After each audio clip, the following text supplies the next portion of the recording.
Welcome back to Touring the AFC South. I am your host, Mike Patton. And of course, it was a wild and wacky week in week one of the NFL season. And one of those games included a team in the AFC South. That would be the Indianapolis Colts, ending in a 2020 tie with the Houston Texans to open the season. Hmm. And I wanted to get a little bit more information on that. So I reached out to a guy that definitely knows a lot about the Indianapolis Colts. That would be Mr. Jake Arthur. What's going on, man? Hey, what's up, my man? How you doing? Doing just fine. Doing just fine. Now, I've got to ask, Hmm. what was your first thoughts when you saw and were watching Sunday's game and the reaction and I would say the ending of that game? It was just incredibly frustrating, and really how the game ended was a microcosm of what got them in that hole in the first place. The Texans are usually one of the only teams that the Colts routinely play that they actually seem to have an easy time against. They always seem to split with the Texans. They can't ever win in Jacksonville. The Texans they smashed them last year. It was like 62-3 was the differential in the two games. But they honestly looked like the better team throughout most of the game. They just kept shooting themselves in the foot. I think Matt Ryan was credited with four fumbles. A few of them were, quarterback center exchanges and handoffs. Really uncharacteristic stuff for a 15-year vet. He had an interception where Jerry Hughes made a really nice play to kind of peekaboo out from the right tackle and get the ball. But man, they just kept getting in their own way. They should have had control of the game. There was a couple potential touchdown catches that were either dropped or stripped away, and they eventually did fight back down 3-20 to tie it up at 20. And then late in the game, kicker Rodrigo Blankenship, who was handling kickoffs now with Rigoberto Sanchez on IR, he kicked two kickoffs out of bounds, which cost the Colts defense 15 yards on each drive. And then in overtime, the Colts offense got them into position to win the game. 42-yard field goal attempt that would have put it away, and he missed it. And ultimately, those were the straw. This game was the straw that broke the camel's back in his time in Indy, and he was let go yesterday. Yeah, definitely. When your kicker says that, he was lazy, then you definitely might be looking for another Yeah, job after that. his explanation wasn't great. It wasn't great. Like, he just basically said like I forget the exact wording, but I just remember being like really kind of turned off by that explanation. I was like, well, you're in the position to win the game, man. Like if you ever need to be focused and zoned in, like that's the time. And so yeah, ultimately they will be having a new kicker on Sunday. Definitely. And of course, I believe his name is McLaughlin. I believe the guy they brought in. They used to be with the Browns and I Yeah, think the Jaguars. I believe is what teams. he's actually been on almost 10 teams. It's like 8 teams or something. He's been with the Browns a couple times, the Colts a couple different times. It's Chase McLaughlin. They Okay. actually signed 2 kickers to the practice squad. He's one of them. If I had to guess, he's going to be the one that's kicking. But they also got what's his name here? Lucas Havrasik. He's a rookie, undrafted guy out of Arizona. Both of their things are kind of, they have a big leg but inconsistent accuracy. But McLaughlin is the veteran. He's been around the building before. He replaced Adam Vinatieri when Vinatieri got hurt in 2019. So, gun to my head, I definitely say it's probably McLaughlin that's going to be kicking for him on Sunday. Yeah, it begs to ask the question: why did they not resolve this in the preseason as opposed to after the first game of the season? Yeah, it it's a great question. I mean, it was never an ironclad situation. They did have a kicking competition, which Blankenship did win outright. Like none of us can argue that he wasn't the winner. But this was this was his third year going into it with the Colts. They've given him competition every year. Like they've never just said like you're no doubt our guy. Like it doesn't feel like they've ever been super comfortable with him as their kicker. He had to beat McLaughlin as a rookie in 2020. Last year he beat I forget it was another veteran, but his name escapes me. And then this summer it was Jake Verity. And it just seems like they were never comfortable, which seems to be a good reason why they felt they could make this move after just 1 week. But you're right. I mean, they should have done something about this in the offseason. The Colts put a huge premium on special teams. They have one of the better special teams coordinators in the NFL in Bubba Ventrone. And with how much stock they put in that unit, that has to extend to the kicker. Like the kicker has to be held accountable as well. So I don't know if it's going to get much better, because if it was, one of the guys they just signed probably would have been on a team already. But they had to shake something up. It's definitely something you've got to think they're going to try to address in the next year. Gotcha. Now, of course, we're going to get a little bit into this game and kind of go break it down offense, defense. We're going to start with the defense. And, how happy were you or not happy were you with the pressure that they did or didn't apply during that game? I wasn't very thrilled with it. It's something I just kept making a mental note of, was the defensive front seemed to be struggling. They weren't getting very much penetration against the run. Like Houston wasn't really running all over them, but they weren't making life difficult in the backfield. And definitely as a pass rush, they were not getting home. Kwity Paye ultimately got a couple sacks in overtime, but they just didn't do much pressuring a guy like Davis Mills until like the fourth quarter. And it's not that it was too little too late. They were still in position to win, but they invested in Yannick Ngakoue this offseason.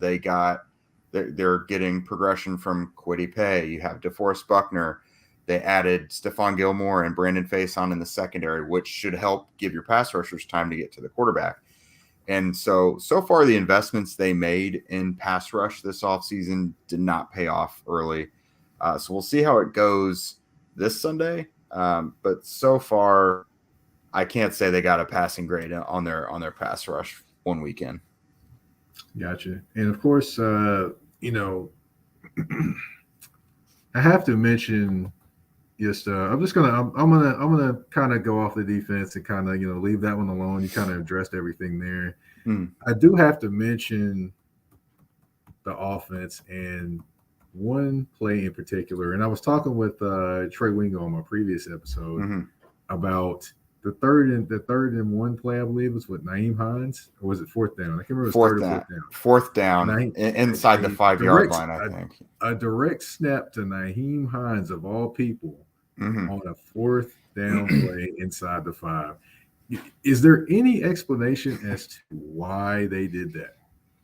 So they do like to get creative. They like to have Nyheim Hines and Jonathan Taylor back there together. It's not the first time they've gone Wildcat with Nyheim or Jonathan as the quarterback. It often works. It gets them what they want, whether it's a short yardage touchdown or just, a 3rd and 1 or something around midfield. But I think they were outsmarting themselves a little bit and getting a little too cute. On fourth down, I don't think it was the time to do that. You have a left guard who you gave $80 million to the night before and Quentin Nelson, and you have the best running back in the NFL behind him. Just do what you think is the most simple thing in that scenario to pick up on fourth down, and just run your running back up the gut. That, or you invested in all of these huge pass catchers, Alec Pierce, Michael Pittman Jr., Mo Alley Cox, Jelani Woods. They're all 6'4" or taller. Whether you're going to run Jonathan Taylor up the gut or throw it up into this forest you've collected, you got to do something better than a wildcat option with your smallest running back. It's you're right. There's not a great explanation for it. They thought they were outsmarting Houston's defense, but really they were outsmarting themselves. Definitely weren't outsmarting themselves, and it's kind of mind-boggling just to think about what they really just did. And of course, another thing that I had a concern about, and of course I want to mention, it is just week 1. It's not week 13 or 12 or 10 or anything like that. But I had a concern about the receivers outside of Michael Pittman. Now, Michael Pittman came in and did his thing, 9 catches, 121 yards, and a touchdown. But you have all the other wide receivers, they combined for 8 receptions, 119 yards, and no touchdowns. Mm-hmm. Now, is that has to be concerning that your second leading receiver was Naheem Hines, a running back, and all the other wide receivers were still trying to get themselves going. Now, I will say this: Alec Pierce did have a concussion, and apparently, it seems like he was playing. And honestly, just seeing the timeline, it seems like he was playing with a concussion. This seems like with the timeline to me, but Mm-hmm. you know. But Yes. what do you make of the wide receiver development, especially with guys like what Paris Campbell has been there. Of course, he's been hurt, but he's been there, Mm-hmm. and you have other guys that have been there at least 2 years in the system as well. Yeah, so if they didn't have a top dog like Michael Pittman Jr., who's so clearly capable of leading the group, I would be a little more concerned. But I just want to see these younger guys kind of continue to grow with an accurate quarterback like Matt Ryan. They're all kind of getting their feet wet together in this new offense. Pierce, I guess maybe will be put off another week. I don't know, that he developed the late concussion symptoms and now he's in the protocol. So I don't know if he's going to wind up playing against Jacksonville or not. But Ashton Doolin offers some nice things. He had a couple little errors against Houston. Paris Campbell, I think, should definitely be more involved. I think he, outside of Pittman, he probably has the best hands of the group. He's deadly quick, runs nice routes. He can take the top off of a defense. So I'd like to see Campbell more involved, and I think he will be if Pierce is out. Again, Doolin can do some nice things, but he needs to bounce back. But Mike Strawn is a guy that really ought to be included more as well. He caught both of his targets for first downs on Sunday. He's a big target. I think he's about 6'5", 220. He was kind of the Division III Megatron when he was coming out of college. Now, obviously, he has some acclimation to do to the NFL, but he's earned more playing time. He's earned more targets. But in general, the Colts don't view this as they have a weak receiving core because it's the offense as a whole that's a group of pass catchers. Yes, Naheem Hines was their second leading receiver, but that's honestly probably by design. He's probably going to have the second most receptions this season when all is said and done because he's a dangerous pass catcher. Jonathan Taylor as well. He didn't have very many yards, but I expect that to change as the season goes on. And then they like these tight ends. I think they'd like to get Kylan Granson more involved. He did have 7 targets, but some of it was in garbage time where they couldn't really get it how they wanted it to. They were just kind of playing some catch up. But I don't think they put a huge premium on the receiver group as a whole just because it's a group effort. I mean, I know that sounds kind of coach speaky, but that's legitimately how they view it. Got you. Now, I did do a Colts preview, and I had Megan Hall of the Indy Intercept podcast on the show with me. Now, she mentioned the supposed of the usage of Jonathan Taylor, kind of to keep him fresh, kind of space him out over the season. But then you come out and you get 31 carries in the first game. So is this really just something they're just talking about, or is this something they're really trying to do with him? Because I see if you get averages 31 carries a game, I mean, he's going to be good and worn out by the end of the season. Yeah, no, you're right. I mean, they did say that they wanted to kind of save him a little bit. They like Naheem Hines as a runner as well, and he did have 31 yards plus like 4 catches, and you could say that's just how the game dictated it. But you can tell that was their plan going into this game because they ran him early and often. Like I think he had like 9 carries in the first quarter or something. But those clearly their plan going into it was to run it down Houston's throat with Taylor. I think they would like to see him with closer to maybe like 250 carries by season's end. But I don't think they're going to jeopardize a game plan in order to save him. Like I think they'll just wind up riding him. Like I don't think he'll be used as much as he was last year because they're going to be a lot more comfortable with putting the game in Matt Ryan's hands than they were with Carson Wentz. They were hiding Carson Wentz for a lot of the second half of last year, and I just don't think that'll be the case with Ryan. So overall, I do think he'll have fewer carries, but it sure didn't look like it on Sunday. But that's just how some of these games are going to go. They are going to pound the rock with some of these, and maybe Sunday will be more similar to that, or maybe Sunday will be an example of that because I think Jacksonville's front is probably a little better than Houston's. Well, we'll definitely see. Like you mentioned, Sunday they will be taking on the Jacksonville Jaguars. Those Indianapolis Colts will be taking on the Jacksonville Jaguars in their second divisional matchup. Of course, we're going to put the 2020 tie. We're going to put that on the back burner right now. Got to talk about week 2. Mm-hmm. And how do you think? How would you think they would attack the Jaguars defense? To be honest. Yeah, so you got to kind of look at what Washington just did. They had some decent runs, which I think Jacksonville will clearly try and be ready for Jonathan Taylor, so the Colts will probably have to counter that and mix in some play action and probably pass a little more. But you kind of got to rely on some of these shiftier guys, which I think is why Paris Campbell and Nyheim Hines could have a big role. You saw like John Dotson had a decent game, Curtis Samuel. So I think the Colts can really try and do a quick passing attack. I think that would work. I'm curious to see what they do because Jacksonville killed Carson Wentz last year in the two matchups, but he played pretty well with Washington, which is a lesser roster than what the Colts had last year. He played pretty well on Sunday, so I'm very curious to see how they will attack it. But if I were them, I think I would go quick, get Nyheim Hines, Paris Campbell, and probably Kylan Granson involved in some shorter passes that allow them to try and make some yards after the catch. Obviously, do whatever you can with Jonathan Taylor because he's an elite running back, and see what that has to offer first. But as far as the passing attack goes, I think I'd go quick strike. Gotcha. Now, of course, you did mention running backs, and the Jacksonville has a couple of them. That would be Travis Etienne and James Robinson.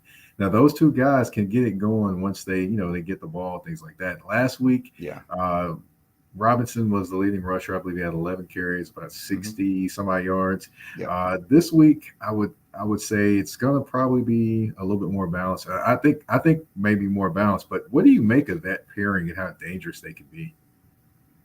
Yeah, it can be seriously dangerous because you look at a team like the Colts and how they like to use it. Travis Etienne is I expect him to be a very good pass catching back, and I think he averaged like 10 yards a carry. I mean, he only had 4, but I mean, he did really well. He had a 27-yard run. He's very dangerous. He's a home run hitter as a running back. James Robinson has always had nice performances against the Colts. It seems like, or at least in the opening. There was at least 1 or 2 games he had really well. I can't remember if he played in week 18 or not last year. But he's a problem too. He catches the ball well. He's physical. And, I kind of expected the Colts run defense to take a small step back under this new scheme. And they already kind of had some issues with Jacksonville's rushing game. So they really, really need to be in their spots. They need to wrap up and tackle this time, which they kind of struggled with doing on Sunday. But they have to understand the assignment on this one, or Jacksonville could punch them in the mouth on the ground. Now, Jacksonville, I will say this. I'm going to switch over to the Jacksonville offense. Now, offensively, of course, they've always been known to not necessarily have the strongest offensive line. I wouldn't say they did terrible in the first game, but they didn't exactly just jump out there and be great either. But how do you expect the difference in terms of attacking them, or do you expect the Colts to still try to kind of shake off the doldrums of the first game in this one? Yeah, I'd love to have a good answer for how I think the Colts will perform on that one, just because it seemed like the only guy who came prepared to play from snap 1 to snap 90, whatever, through overtime was Grover Stewart. Yannick Ngakoue didn't do a whole lot. Kwity Paye turned it on late in the game. DeForest Buckner didn't quite look like himself totally. I mean, he did some nice things, but he didn't look like DeForest Buckner the whole time. So I'd love to say that with this new attack front scheme that they have, that they could really take advantage of it. I do think Ngakoue is going to fare a little better against Cam Robinson, and I'd like to think Kwity Paye will build on that 2-sack performance.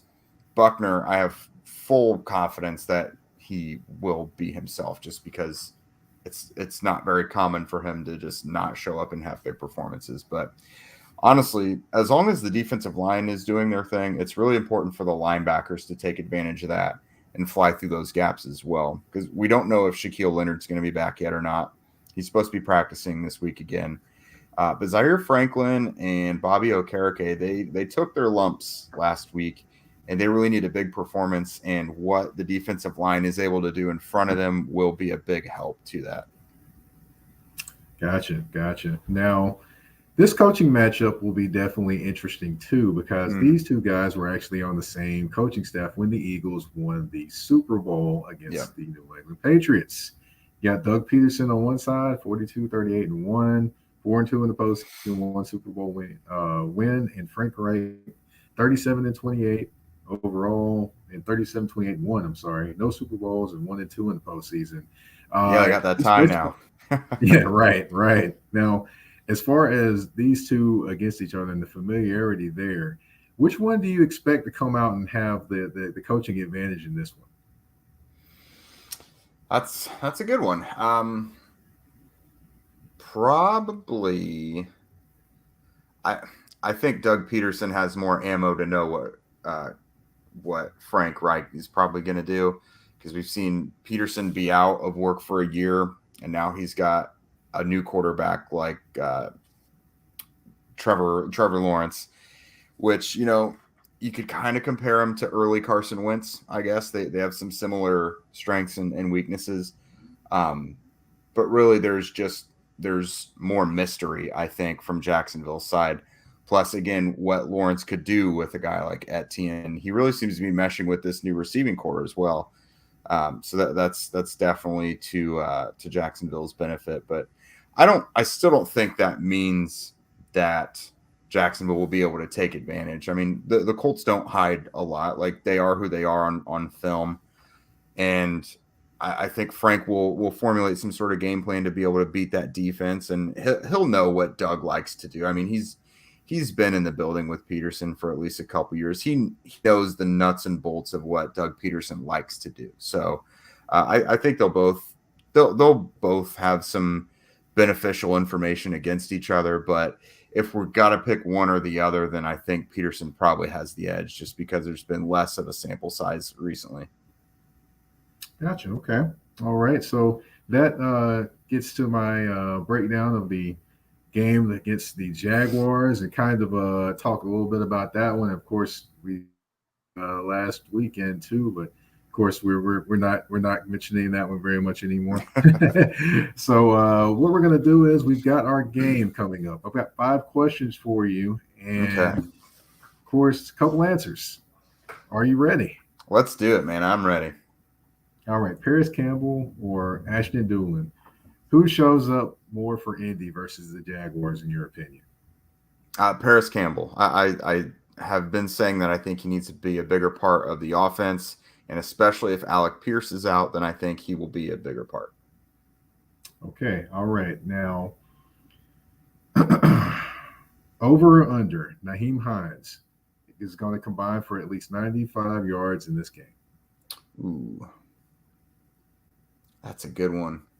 I'll say over on that as well, because, again, if Pierce is out, that kind of makes everyone else have to raise their game a little bit. But I think they saw last week, well, they already knew that he's a dangerous weapon, but it worked last week. He had one of the most critical plays of the game. I think rushing and receiving, he might be right around that. You said 90, was it? 95. 90. Ooh, 95. Gosh. Yeah, let's put it at 96. I'll give him at least one long run or a long pass to help him get there. All right. 2 more or less turnovers for the Colts this week. And you said 2. I'll have to say more. I mean, their track record with Jacksonville dictates that it's going to be more. Matt Ryan had 4 fumbles by himself last week and a pick. I mean, I think the Colts can win, but they're probably going to hit 2 or more on those turnovers. Yeah, I forget. People are forgetting, or need to remember, I should say, that and have not won there since 2014, correct? Exactly. Yeah, it's been like, I think it was week 3, 2014, long time ago. Well, it's been a little bit of a clown show in terms of down there. So in terms of the But results. see, So that kind of pun intended off of the yeah, the clown thing last year. exactly. That worked for them. Their fans came to the stadium dressed as clowns, and they still killed the Colts. So, Go figure, right? all And right. let's see. JT will go over 100 yards rushing. Yes or no? Well, shoot. I mean, that's pretty much his average anymore is 100 yards. I'm gonna say no though. I think this will be a passing game. Like Okay. he may have a really good game as a receiver, but as far as 100 yards rushing goes, I'll say he won't get there today or this week. Okay. All right. And let's see. He will get their first win in week 2. I'm giving it to you to call the game. Is that a yes or a no? Are you Yeah, confident that they will break the streak? I'll say yes. There was 2 curses that they had going into this season that was going poorly. They had lost 8 straight week 1. I mean, they didn't technically lose last week, but they didn't win either. So they haven't really exercised that demon. And again, like you said, they haven't won in Jacksonville since 2014. So 2 huge curses going on. They got to get one of them out of there. I think they're going to finally beat Jacksonville at TIAA Bank Field and get that one off their back. All right. Well, we'll definitely be watching Sunday. Thank you again for coming on, Jake. If you want to tell everyone what all you have going on, since I know you have multiple things going on, Yeah. Go ahead. The floor is yours. Yeah, lots of irons in the fire. Thanks. So check out my written work and my team's work over at horseshoehuddle.com. We try to bring you everything A to Z Colts. Also, I'm one of the co-hosts of the Locked On Colts podcast. You can find us on Facebook and Twitter at Locked On Colts everywhere. I'm also on social media at Jake Arthur NFL. I do as much as I can to keep up. I'm pretty much work around the clock. So if you go to my account at any time, there's probably something new for you. All right. Well, thank you for your time, and thank you everyone for tuning in to Touring the AFC South with your host, Mike Patton. We're out.